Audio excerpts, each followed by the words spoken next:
Okay, first up we have Blastoise. And the first error is that the word illus, or the abbreviated version of illustrator, is sometimes missing from the bottom left. The word stage can be missing from the top right, and on some copies you can find a small red dot of ink above the water energy symbols. So this small red dot is called a printer hickey, or sometimes an ink hickey, and this occurs when a piece of debris gets stuck to the ink roller.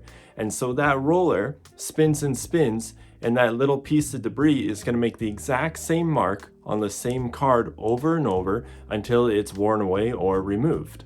And that is why you can find so many copies of this Blastoise with that same red ink splotch right above the energy symbols.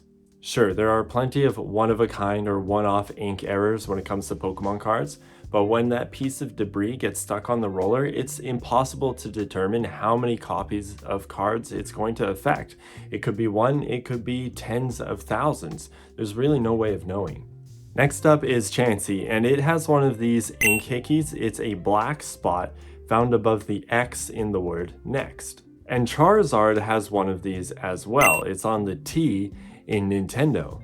And there's quite a few for Clefairy. So we have a black ink hickey above the no in the word now. There's also another famous ink error for Clefairy. What looks to be a small red heart with a circle around it can be found at the top of the card to the right of the name. This is clearly magenta ink. Some say it coincidentally looks like a heart stamp, others say that it is quite literally a heart stamp that got stamped onto the magenta plate. First edition and shadowless copies of Gyarados had the number 6 of 102 shifted just slightly to the left. However, this was corrected for the unlimited print. Next we have Machamp, which can commonly be found with a green ink hickey over the H in HP. It's also uncommon to find this Machamp card with yellow vertical lines in the holofoil pattern. A lot of collectors like to call this the screen error because of the screen-like effect that it gives. And on the shadowless version of this Machamp card, the fighting energy symbols are slightly shifted to the right. For Ninetales, we have one of these ink hickeys on the ES in Ninetales. It's in black. Oh, and there's also the no damage Ninetales. You can probably guess the damage of 80 is missing from Fire Blast. On some Venusaur cards, these various blue ovals can be found. This is believed to be a obstruction from drops of water on the roller. This Beedrill error is a little bit famous. No, it's not the 65 pounds. Beedrill really does weigh 65 pounds, but there is a very small dot believed to actually be a period after the D in defending in the poison sting attack. Only first edition and shadowless versions of Dragonair have a rainbow smudge error, and this is a small smudge covering the letter U in the word number, and it has somewhat of a rainbow look to it. For some odd reason, Charmeleon is victim of multiple printer hickeys, but there's also a more unique Charmeleon with a strange slash-like error on it. This one is actually somewhat common in terms of errors, and it looks like a scratch. Some Electrode can be found with a small blue ink dot on Electrode's right cheek. On the first edition and shadowless version of Kakuna, the bio below the illustration says length 22 pounds instead of weight 22 pounds. Next we have Wartortle. Now sometimes you can find a blue ink hickey at the top right of the card, but more interestingly there is this error Wartortle where the evolution box, which should show Squirtle, actually has Wartortle in there, suggesting that Wartortle would evolve from Wartortle, but we all know that's incorrect. Next up we have Abra, which can be found with a small black ink spot in the sky to the left of Abra.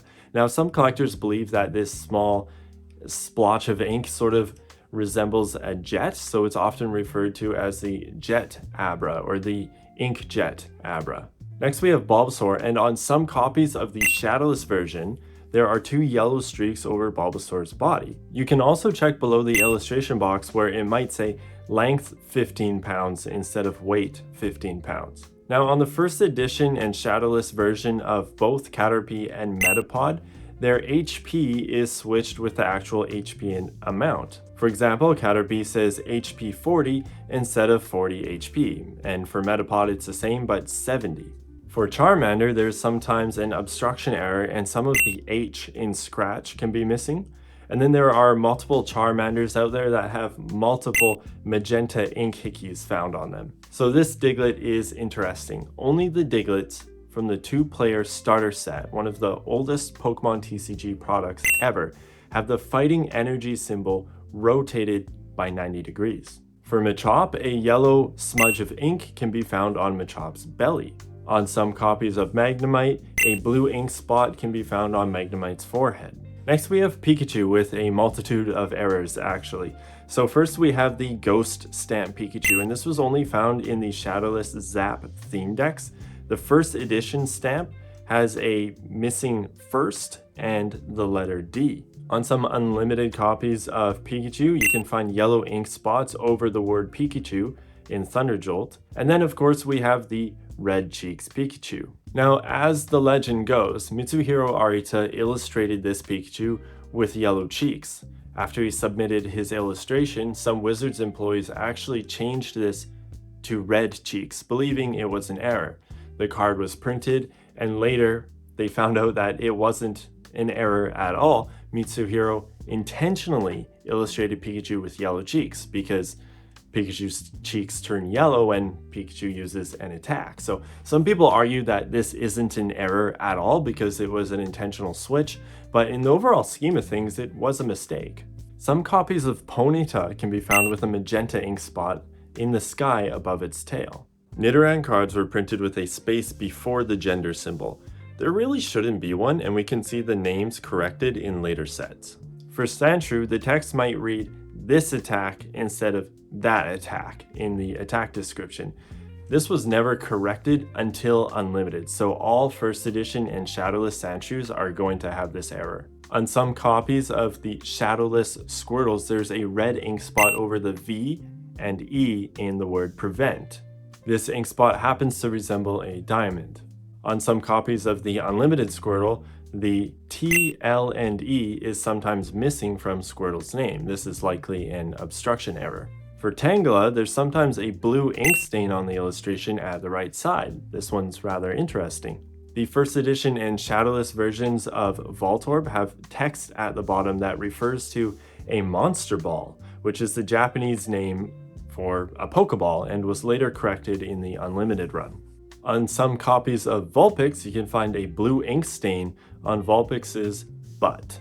And quite famously, Vulpix had this HP error as well, so it read 50 HP instead of HP 50. And this one famously wasn't corrected until the very final print of Base Set, which means the corrected version of Vulpix is much more rare than the error version. The first edition and Shadowless versions of Impostor Oak have a typo. It says Impostor Oak instead of Impostor Oak. This error on Bill is kind of funny. There's a white space under Bill's left arm that was just never filled in. You should be able to see the background there. And hilariously, this was never corrected. All versions have this, even up to the Legendary Collection Bill. And finally, we have the water energy error. So this one's kind of interesting. The top banner of the energy was shifted higher up on the card than intended. So the energy symbol is too high, and then the banner on the top is missing the top edge as well as the sides. Okay, so I plan to make a whole video on first edition stamps in the future, but let's cover the basics here. The first edition stamp goes on the card last. It's quite literally a stamp that goes on after the card has finished printing. After this step, the cards are then cut and then stacked on top of each other to be packaged. The whole concept of first edition stamps is that they're applied to the very first cards to be printed for that set. Since Base Set was the first expansion, we're looking at the very first Pokemon cards to come off the factory line. So, unsurprisingly, there are plenty of mistakes. We have thin stamps and we have thick stamps. This could be from the amount of ink on the die or perhaps the force or length at which it's applied to the sheet of cards. And some stamps are gray. Now, this is likely an error linked to the dilution of the black ink. But another theory is that the ink was not dry when the cards were cut and stacked on top of each other. A theory that's actually backed up by the mirrored stamps sometimes on the back of cards.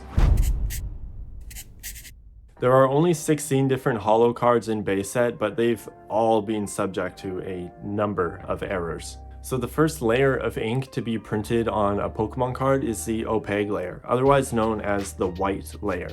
This layer of opaque ink prevents the holofoil pattern from showing. If this layer is weak or perhaps misaligned, it can produce holobleed or holoshift errors. There are also known to be missing holofoil cards, authenticated and graded by CGC. We also have multiple examples of the same error we discussed earlier on the Machamp Holo, with those yellow lines that create a screen effect. So, unless you're brand new to the hobby, you're probably familiar with the concept of centering. This is how well the image is centered on its little rectangle of cardstock. Sometimes the centering is bad, but this isn't considered an error by any means and does not increase the value of the card. But it can get pretty extreme, and this is when we call it a miscut or a misalignment. And they can be so poorly aligned that you can sometimes see the next card on the sheet. These errors are uncommon, but they've likely affected all 102 cards from base set. While this list of errors is in no way complete, it's fair to say that the 1999 base set was full of mistakes.